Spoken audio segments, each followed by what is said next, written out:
Hello everyone and welcome to the Quick Start tutorial in SAP 2000. To start our tutorial, we'll discuss the fundamental elements used in the finite element method for structural analysis in SAP 2000. These elements help us simulate and understand the behavior of structures under various mechanical conditions. As you can see, we have three main types of elements: joints, frames, and shells. It's important to note that this guide will focus on these elements, while excluding other objects like solids, tendons and cables. In a finite element model, we represent the structure using small elements. These finite elements not only divide the structure into segments but also mimic the mechanical properties of the different materials present within the structure. The dimensions of these finite elements may vary, especially in regions where the structure's geometry becomes more complex or irregular, such as curves, connections, openings, intersections, or stress concentration zones. In such cases, we reduce the size of the finite elements to ensure accurate representation. The choice of the element type depends on the behavior we aim to model and the desired outputs after analysis. Different structural elements require specific element types to capture their unique properties accurately. Joint objects serve as the connection points within the model. They are automatically generated at the ends and corners of all other object types, ensuring a seamless integration between elements. Explicitly adding joints allows us to precisely define supports, such as fixed, pinned, or roller conditions. Furthermore, these joints enable us to capture localized behavior, such as concentrated loads or specific boundary conditions. In finite element analysis, each joint within the model possesses 6 degrees of freedom. These degrees of freedom are categorized into 3 translations and 3 rotations. The components of these displacements align with the local coordinate system of each joint. To make it easier to visualize, SAP 2000 uses a color scheme following the RGB standard. Local axis 1 is represented in red, local axis 2 in green, and local axis 3 in blue.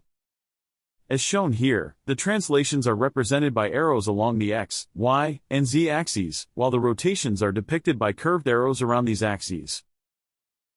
This means that a joint can move or rotate in any of these 6 directions. Understanding the degrees of freedom in the local coordinate system of each joint is crucial for analyzing and interpreting the results of finite element analysis. Restraints allow us to fix the displacements at any of the joint's 6 degrees of freedom. Typically, these restraints are used to define the structural supports and other types of boundary conditions. In dynamic analysis, the mass of the structure plays a crucial role in calculating the inertial forces. It allows us to account for the effect of acceleration on the structural behavior. To calculate the assembled mass, we typically rely on the elements within the model. By considering the material density and the volume of each element, we can determine its mass. This mass is then automatically concentrated at the joints of the structure. This simplification allows us to account for the overall mass of the structure while maintaining computational efficiency. Furthermore, the element mass values are equal for each of the 3 translational degrees of freedom. This means that the mass is evenly distributed among the X, Y, and Z directions. Now let's shift our focus to frame objects, which generate the elements most commonly used by structural engineers. These elements employ a general beam column formulation, considering the effects of biaxial bending, torsion, axial deformation, and biaxial shear deformations. Frame elements provide a versatile approach for modeling various structural components, including beams, columns, braces, cables and trusses, among others, in both 2D and 3D structures. Each frame element is represented as a straight line, connecting 2 joints within the model. Through the graphical interface, users have the flexibility to draw curved objects that are divided into a specified number of straight elements for analysis. Each frame element has its own local coordinate system, which is crucial for defining properties, applying loads, and interpreting results accurately. Frame elements can have a constant or variable cross-section. The properties of the element can vary along multiple segments of its length, as specified by the user. Each frame element can experience the effects of gravity, multiple concentrated or distributed loads, strains, deformations, and temperature changes, among others. This versatility allows for a comprehensive analysis of the structural behavior. Let's now explore the local coordinate system of each frame element in more detail. This system plays a crucial role in defining the orientation and behavior of the element.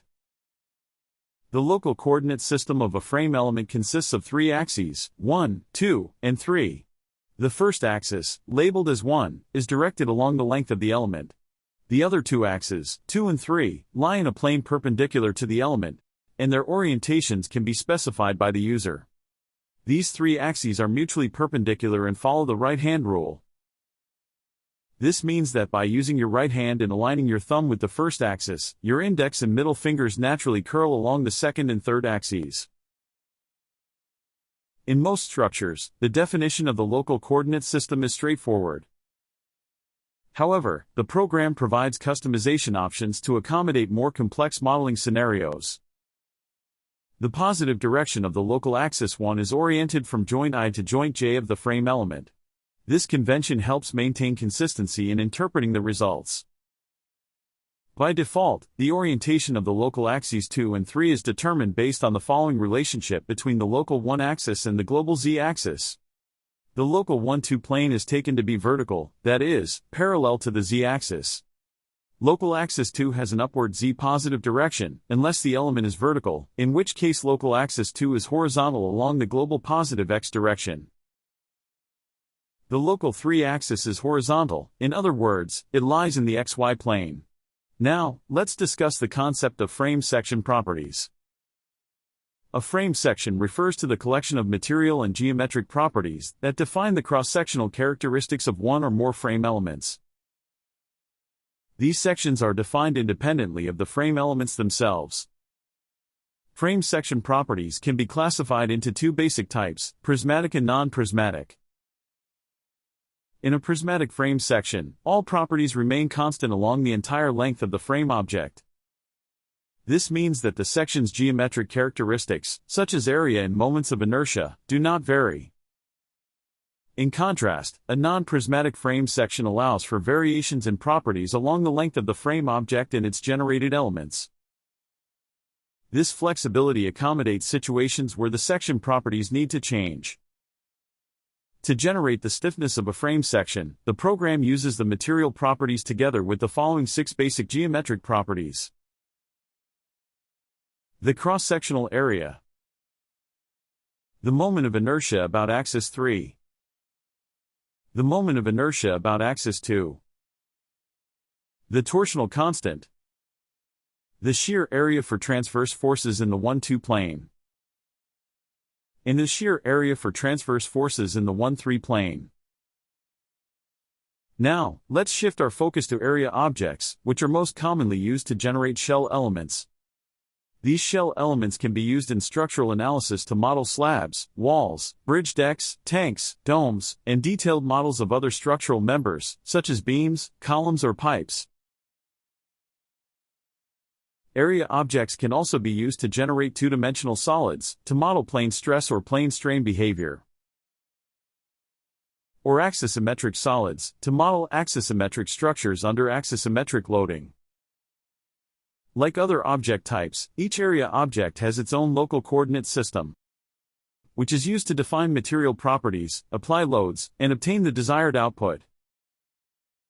In fact, the local coordinate system of the generated area elements, shell or other types, play a crucial role in simplifying data input and interpreting results.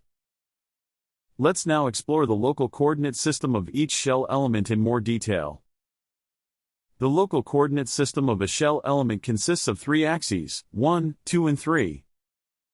Like for other elements, and as explained before, these axes are labeled according to the RGB color standard, where the first axis is represented in red, the second axis in green, and the third axis in blue.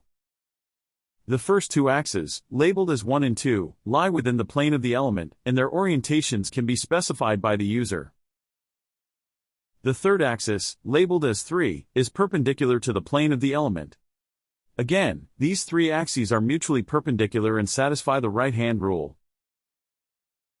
Now, let's discuss an interesting aspect related to the default orientation of local axis 3 for area objects.